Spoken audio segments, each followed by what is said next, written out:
So the intro topic for tonight is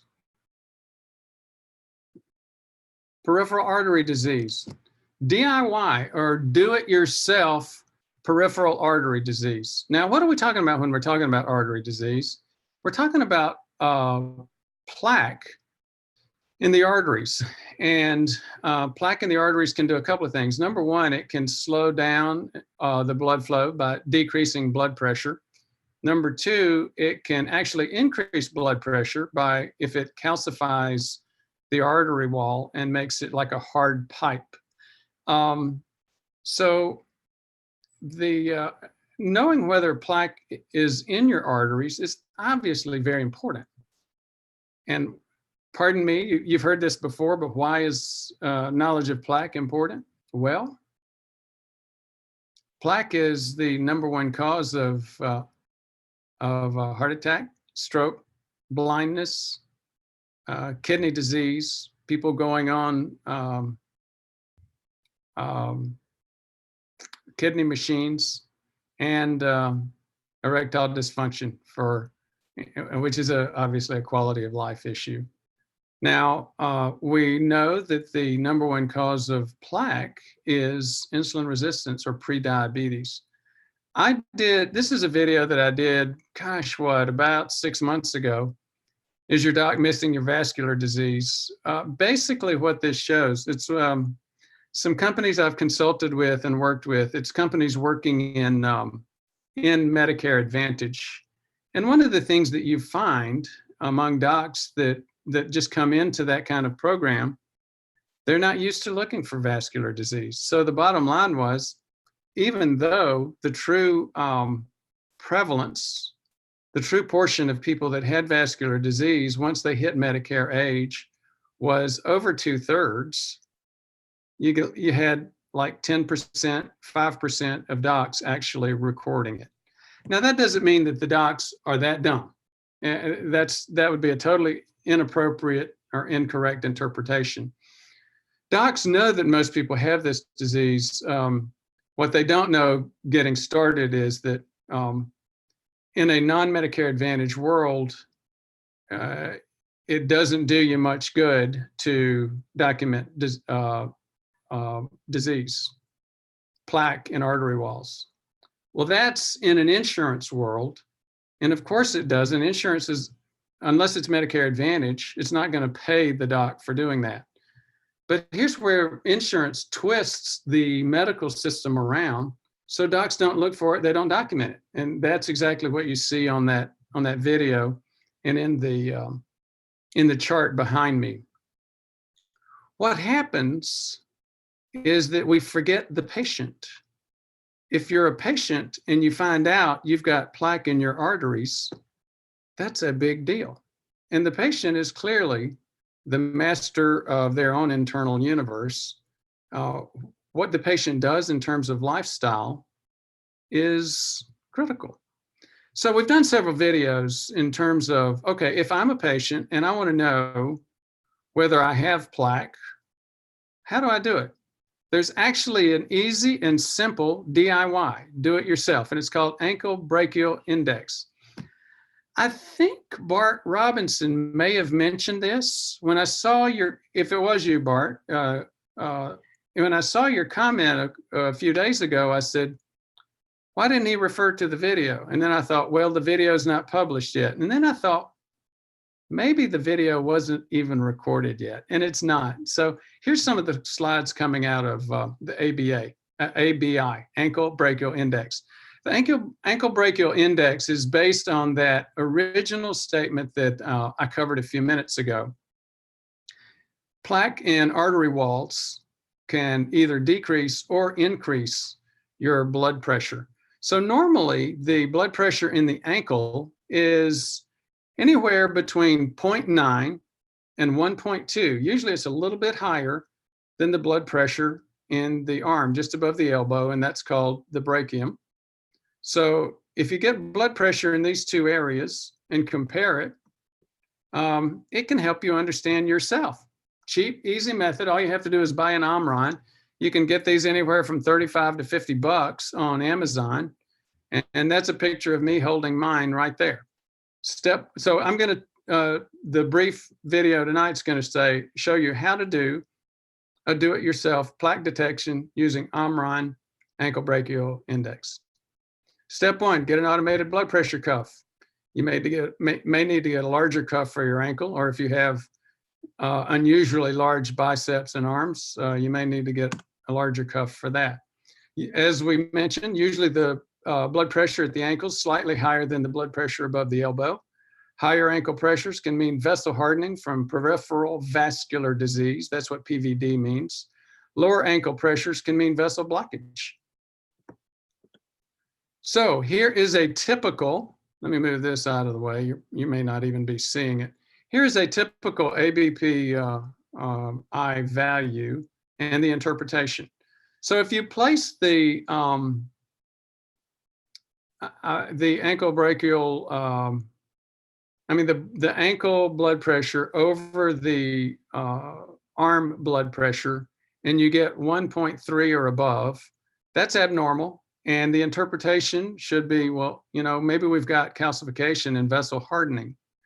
If it's 1 to 1.2, that's normal. 0.9 to 0.99, it's acceptable. And 0.8 to 0.89, some arterial disease, decreasing the blood pressure in the ankle area. Under 0.5, again, severe arterial disease. Now, you have to think about it in terms of interpreting it. Let's go back to the actual process. Remember, you got the Omron blood pressure cuff. That was step 1. Step 2 is lie on the bed for 5 minutes. Step 3, measure your arm pressure. Step 4, measure your ankle pressure. Step 5, rinse and repeat. Repeat for at least 3 measurements. And so I did that. Pardon that, my videos are always not, the images and the technical stuff's not that good. This is the best I could get for you. It's got some reflection of the iPhone camera in it, but these are, you may have guessed, these are my arm blood pressures. 110 over 58, 111 over 58, 111 over 65, and 110 over 62. The 3 ankle blood pressures I got were 128 over 65, 117 over 69, and 127 over 66. Now, where's the challenge? It's a little bit challenging sometimes to interpret these. So you could see from mine was probably, 120, let's go back. You look at the systolic, maybe 120 over 110, that's what, 1.1. That's about where I'm averaging for systolic. Diastolic, maybe about 1.1, but again, it's clearly within normal range. So mine was good. Now, if yours is not good, you need to be thinking about, okay, what's the problem? What's the cause? And it may just be a technical issue. You're not familiar with how to get these kind of blood pressures. You're not doing something right there. The other thing that you need to think about is think about any medical test within context. I'm 62, but I'm a very healthy 62. Twice a week, I do some pretty hard high intensity intervals. I get up to like 6-minute mile pace, or 10 miles an hour on an uphill incline. I do about 10 of those. So I'm clearly, you wouldn't expect to have significant vascular disease with me. On the other hand, I've also had a positive CIMT. I know that I do have plaque. So at the end of the day, it's a good DIY system, do it yourself, and it's a good way to see, again, very cheap, very inexpensive, very easy to get done. At the end of the day, it's a question about interpretation. And you may recognize these 2 pictures here, and they have to do with the some of the alternatives, some of the newer methods. If you go to your doctor right now and you ask the doctor about artery disease, usually the doc's going to say, well, why don't we get a stress test? There are a lot of problems with stress tests, and most of you have heard them. Problems very much related to false positives and false negatives, which can be 30% of these tests. A false positive stress test leads you into the cath lab, which leads you into getting a needle into your groin and a tube up to your heart, and usually a stent, or quite often a stent. A false negative takes you down the road of Tim Russert. And somebody mentioned there are 3 celebrities over the recent past who had a false negative stress test and came out within a few weeks, a couple of months, had a heart attack. I need to remember the names there. So obviously stress test is clearly the most common way of checking for plaque, but one of the worst. 2 of the better ones are coronary artery calcium score. A lot of my viewers like to watch Ivor Cummins. I do too. He's really good. He's a major fan of the coronary artery calcium score. I am as well. I'm also a major fan of CIMT, carotid intima media thickness test. And that's a picture of someone getting a CIMT there.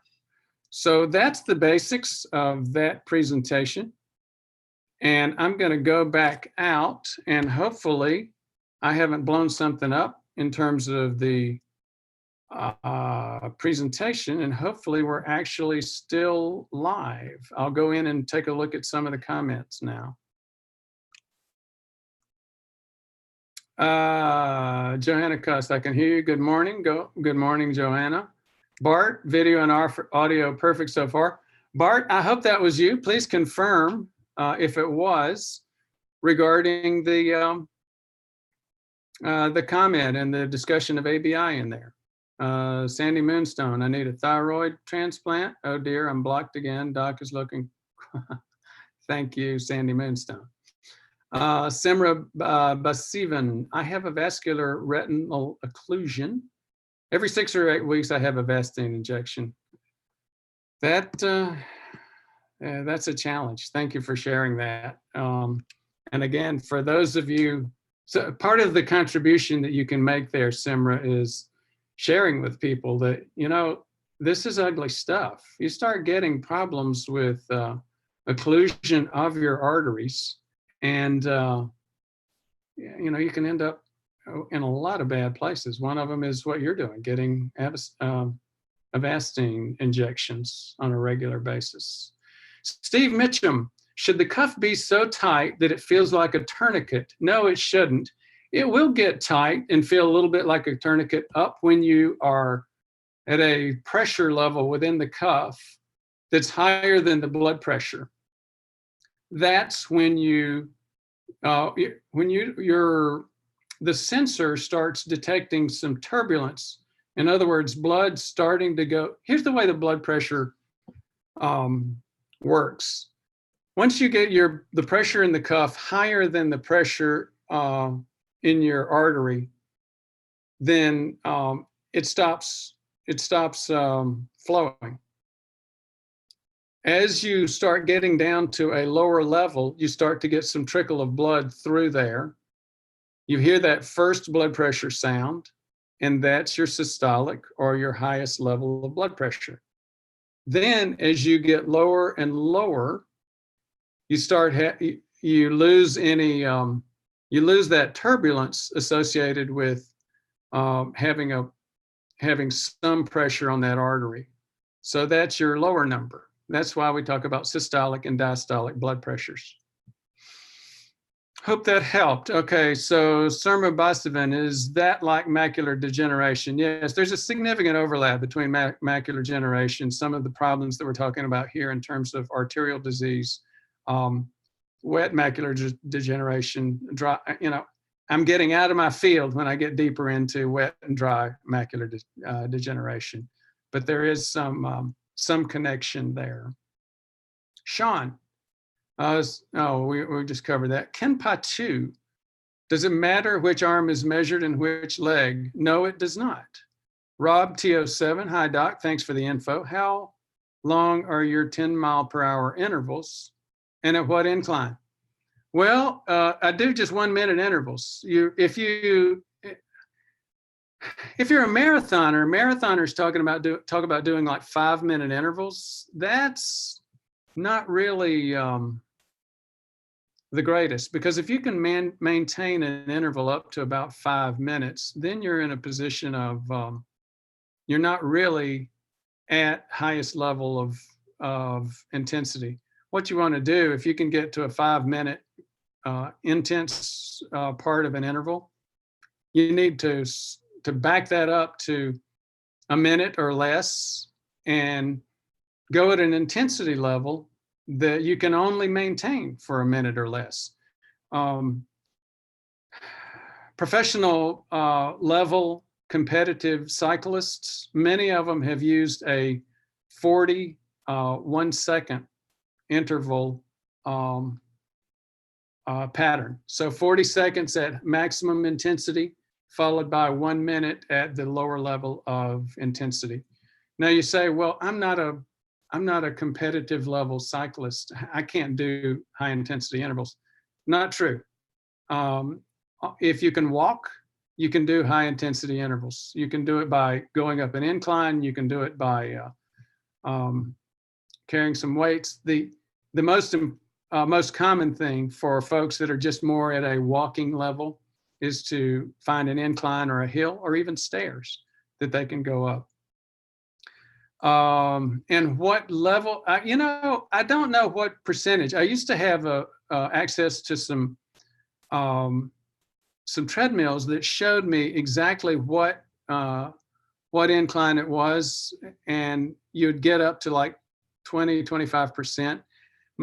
This one doesn't show the percent incline, but my guess from experience with others is that this 3.5 is probably about, I'd guess 15, maybe 20% incline. Now, what I'll do on the significant inclines, I'll do a couple of them. I mix them up. I'll do like a 5-minute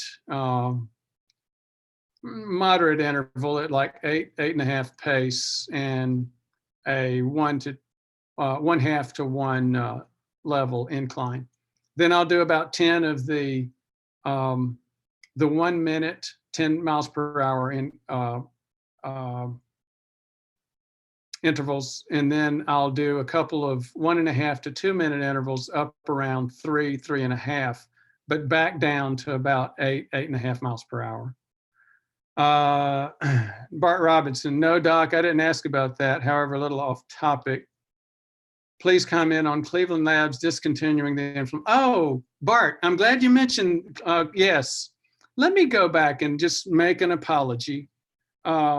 Here's what happened. As you've noticed, we've developed some staff who's helping with the technology. For the most part, we're starting to get on our feet. We've developed a what's called a membership page. We've got several digital products. We've got a few infographics. We've got a few. We've got 2 courses. We've got a 3rd in the works, and we're going to start doing, when we can get our head around this webinar stuff, we're going to start doing webinar. But when you do this, and like starting tonight, and most of these free or live events, you try stuff and you break it, you make mistakes. And one of the mistakes that our team made, and I didn't catch it until it was too late, they actually took one of John's old videos out of the, those of you who have seen the cardiovascular inflammation course, that video that posted recently was out of there. It was John's video on how to get labs without a doctor's order.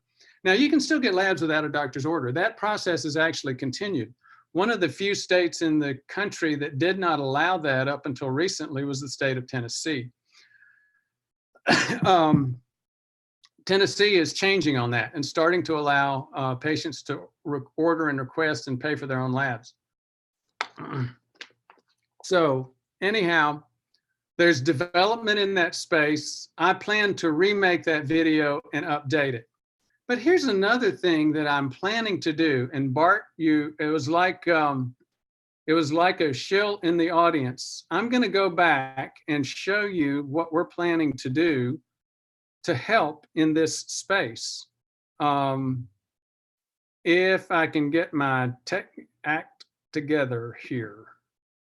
Since Clyde's on an airplane now, Carl is in the Philippines, they can't help me in terms of getting this up and rolling. Hopefully I can get it to work. Recent webinar series. So some of this confusion, some of the problems that we're having getting geared up is webinar Zoom. But here's why we're doing that. We're looking to develop a series of webinars available. So, and I wanted to show you those. And again, Bart, some of this is related to the error that we just made with the labs. It sounds like I'm jumping around. Let me show you what we're talking about. What is the webinar series? It's going to be a series of webinars. The target time for those webinars is 45 minutes. Topics would be pre-diabetes or insulin resistance, cardiovascular inflammation, and plaque. Now, what's the goal? The goal is to provide actual measurement and interpretation to individuals. So how would the process work? You would sign up for the webinar. If orders are required, in other words, if you say, look, I wanted to go to the webinar on pre-diabetes, but I don't want to try to order the labs myself. You can contact our team at My Health at PrevMed Heart Risk, and they will help we'll have orders available for folks. So we can help you order the inflammation panel, OGTT with insulin, and the calcium score, depending on which of the 3 webinars you're taking. One would be the inflammation webinar. OGTT with insulin would be the insulin resistance or prediabetes webinar. And the calcium score would be for the plaque. Now, those of you who've seen my channel would say, well, Ford, why aren't you getting, why aren't you offering Kraft Insulin Survey for the insulin resistance course or CIMT for the calcium score? We will get there, but I finally capitulated. My management team, Michelle, Clyde, Janice, all of them said, look, there's an execution issue. We can't do all these different options at this immediate time. Let's just get started simple, and then we'll add as we get up and rolling. So again, the process would be, if you say, okay, I'd like to do the pre-diabetes, I'd like to find out if I have insulin resistance. You sign up for the webinar. If you want to get orders from us, you can contact us at My Health.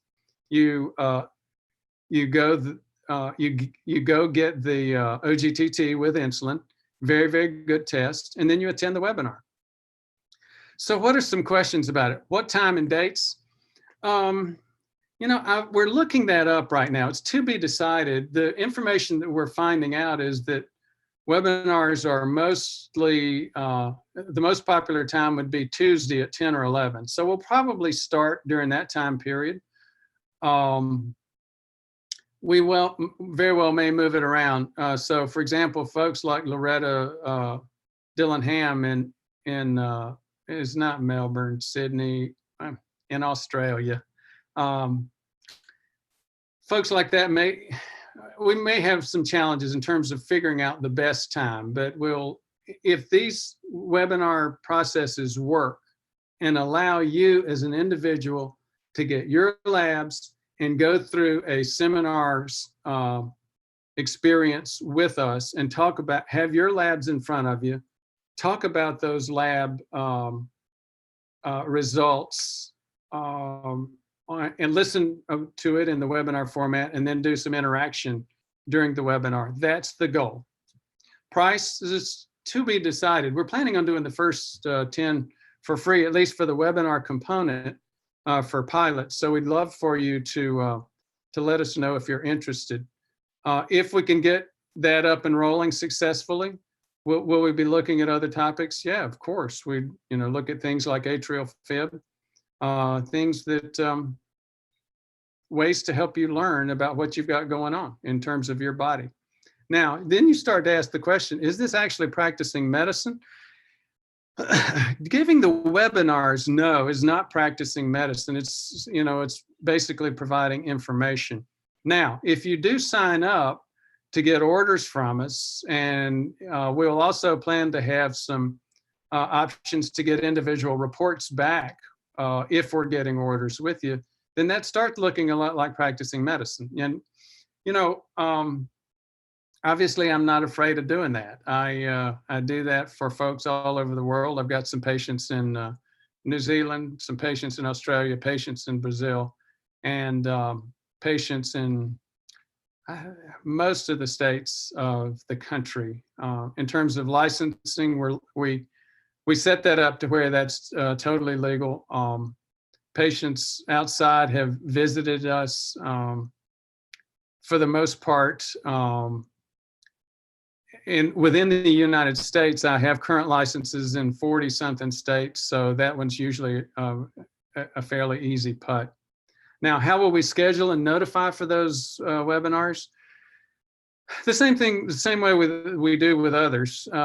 Again, maybe technically badly, but we'll be doing videos, routine schedules, setting up to where, for example, we hope to say, okay, the first Tuesday of each month is going to be the inflammation webinar. The second Tuesday of each month is going to be insulin resistance. The third one's going to be plaques, something like that. Again, that's a repeat, how long for each one, target 45 minutes.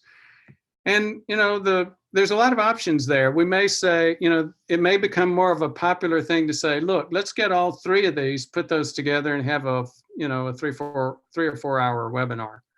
I haven't heard that those are popular. I've heard that it's better and easier to do a 45-minute thing. But this is a proposal. This is a pilot that we're looking to set up.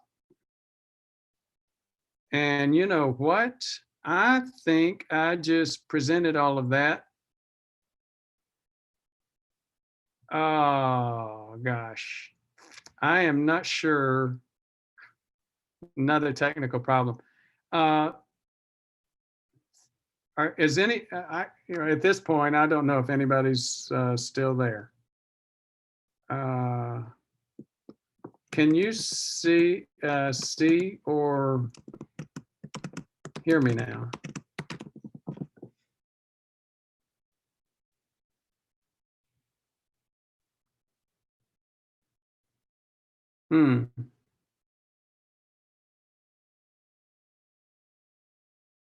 Oh, okay. So guy blind without God.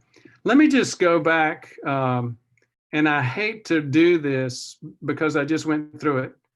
But just very quickly, make sure that, let me see if I can, tech is such a frustration. Okay, let me go back. That's not where we want to go. Where we want to go is new share. And let's try, that's not what we want. We want this. Let's go back to so recent webinar series. And again, hopefully,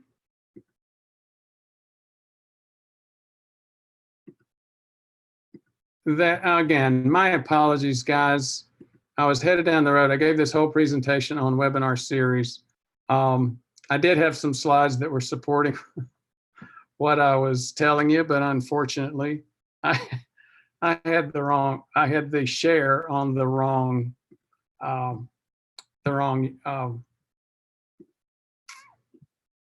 screen, the wrong YouTube screen. Okay, so comments. Yes, you can still hear me. Peter Linnes, Anthony, yes.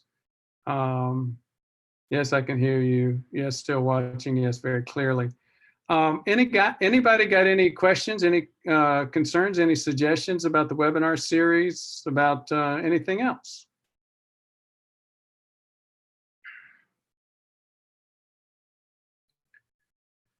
I am not seeing seeing a lot. There is a lag, which I didn't realize happened until very recently, and that yet is another challenge in terms of the technology. So not seeing anything else, seeing a gap in the questions right now. I will go ahead and say thank you for your interest, for your attendance, and we will. And thank you so much for your patience as we continue to fall flat on our face, get mud all over ourselves in terms of trying to manage this darn technology. We will get there. There is no question in my mind. We will get there. So, Not Empty says, how do you gain weight without triggering inflammation? Well, weight gain in and of itself does have some. That's a tricky question. And if you read some of the stuff about autophagy, you begin to realize that a lot of the IGF, insulin-like growth factor, IGF-1, that is an inflammatory biomarker. It is a major part of routine growth. And if you remember, I believe it was the live video from a week or two ago, we talked about women being the superior gender in terms of heart attack and stroke prevention. Somebody mentioned hormones. Well, and we said, yes, there probably is some relation there. So with men, testosterone is a growth-oriented hormone. It does create larger muscles, larger body habits, and insulin-like growth factors is the same thing. There is some relationship to growth, gaining weight, etc. So it is a difficult, not empty. You're bringing up a very difficult problem. Now, there's another thing about that. Most of us at the time we're getting at risk for cardiovascular disease, heart attack, stroke, dementia, blindness, kidney disease. We are getting there because of insulin resistance. There's another item, another concept, and that is a great way to gain weight is eating carbs. Well, if you have insulin resistance and you eat carbs, you're going to start raising your blood sugars, and raising blood sugar, increased blood sugar and increased insulin both are significant inflammagens. That's a $10 word meaning things that cause inflammation. So it is very difficult to gain weight, but you can do it. Now, let me just share one other thing about the two of the most important ways of getting growth, and especially growth in muscles. Growth in muscles is very helpful for the inflammation process. One is called the Austrian volume method. I've got a video on it. You can look it up. Maybe I can find it later. I've got a date with my wife and daughter after this, so I don't think I'll be able to do that. But if you do, most people think when they're doing resistance training, I go out and I do 8 repetitions of upper body stuff, and maybe do 3 sets. That's really the wrong way to do that. You look at a scientific concept in terms of muscle growth, and it's called TUT, time under tension. And you say, okay, well, 8 repetitions of curls times 3, and total you've got what, 3 minutes of actually using those biceps. So first thing I would say is, who cares about biceps anyway? That's really cosmetic more for men. There is some functional component, but in terms of inflammation, you want your larger muscles like your hips, your thighs, your groin muscles, These, your quads, your strap muscles, hamstrings, those are the really big muscles, and those are the muscles that you really want to work. Also, you don't want to do 30 reps total. You want to do like 80 to 100 reps total. That's where the term German volume method comes in. That's where also the term TUT, time under tension, comes in. Now you say, you can't do that. You're going to be doing some wimpy little lack of weight in the resistance training area. And yes, you do. You do embarrassingly little weight for the first 40 reps. But again, what you find out is you start getting, then you increase the weight a little to where you notice it the next 30 or 40 reps. And then the last 10 to 20 reps, you try to blow it out and get to, you know, the best growth focus would be to get to exhaustion, muscle exhaustion. So those are some of the basics on how to get growth. Now, again, people say, well, I can't gain any weight on a low carb diet. Yes, you can. Low carb, you actually, your body does, is inefficient when you're not using carbs, meaning it's good. You burn through the calories quicker. But it's like, this is factor of 10, at most 20%, and it doesn't happen with most or all people, especially if you're going low carb instead of totally ketogenic. If you're on like 100 carbs per day, you're not going to have, you should not have that much problem gaining weight. And again, the weight you want to gain is not fat weight. If you look at some of the videos that we've put out recently or are coming out, fat and where that fat is located, where the fat's at inside the muscle, those are some of the major drivers of inflammation. So again, you maybe asked me what time it was, and I told you how to make a watch. I'm pretty notorious for doing that. Okay, Bart Robinson, thanks for responding. I actually got a private message from your practice about the webinars. Okay, great. Anthony C., I'm seeing your slides of your Mammoth Cave trip. It was at least 20 years ago, the last time I went to Mammoth Cave. So I'm not sure what you actually saw. Guy Blonde Without God, I had a CIMT today. You talk about, could I talk about the correct protocol? I could, but it's getting late and long in the tooth, and we'll cut off the first 5 minutes or so where we were messing up. But if you do these longer than an hour, we tend to not get other views. So I try to keep them to an hour. And again, like I said, I've got a date with my wife and daughter. Thank you. I'm going to sign out, folks. And Guy Blind, I will see if we can do a little bit more depth on CIMT. I would tell you, look on my channel and then just do Ford Brewer YouTube CIMT. We have I've got like a couple of interviews of Todd, which I broke down. We've probably got 2 or 3 hours or more of detail of the science behind CIMT.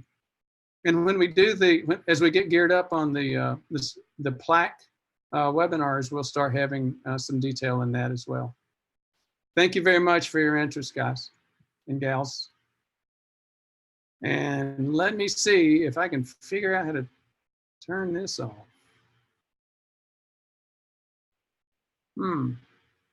That's going to be a challenge.